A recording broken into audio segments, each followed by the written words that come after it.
So, ito ang ating mga ingredients. So, bawang, sibuyas, bell pepper, tapos ang ating celery.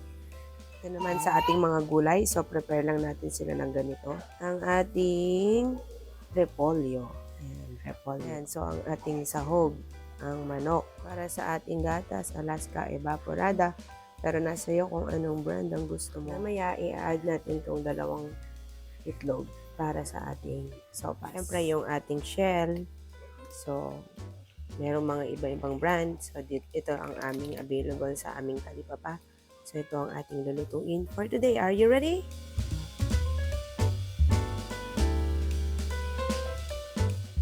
So, for this, ang gagawin natin, magpapakulo tayo ng tubig kasi hindi tayo manggigisa. So, more on kulo-kulo tayo. So, habang hinaya natin kumulo, lagay na natin yung ating mga spices. So, lagay din natin ng mga sibuyas.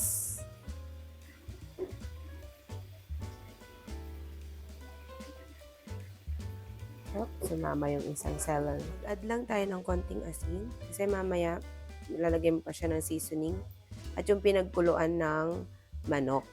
So, pwede rin natin nang ilagay yung ating carrots. So, let's put our carrots. Yan. Para medyo lambot na yung carrots natin. So, pwede na natin ilagay yung ating bell pepper.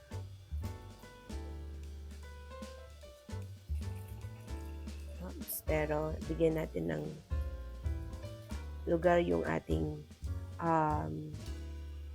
tawag dito, yung ating gatas at saka mga gulay mamaya. Put our chicken. Breast to yung ginamit ko, breast part ng chicken. So, nailagay na natin yung manok. Sorry, hindi ko siya na but I already put there. So, isa sa mga pwede siyang iulam kasi masarap naman siya. Pero madalas merienda talaga to. O kaya, pwede rin ng almusal. Kaya, all the time. Sopas all the time. Okay, pwede na rin natin ilagay yung ating celery. Celery for, masarap to, celery. Masustansya yan, celery. The shells. Let's put the shell. Yum.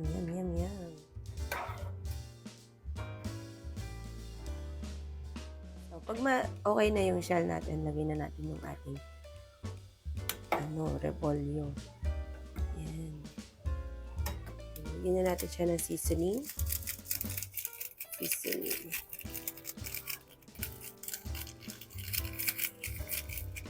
And also ground pepper.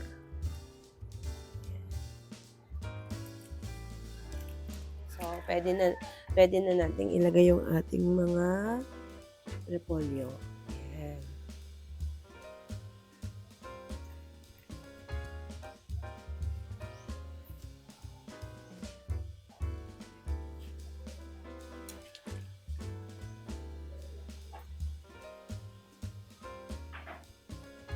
So, ilalagay na natin yung ating gatas. So, yeah. You heard it right. The whole gatas. Para masarap siya.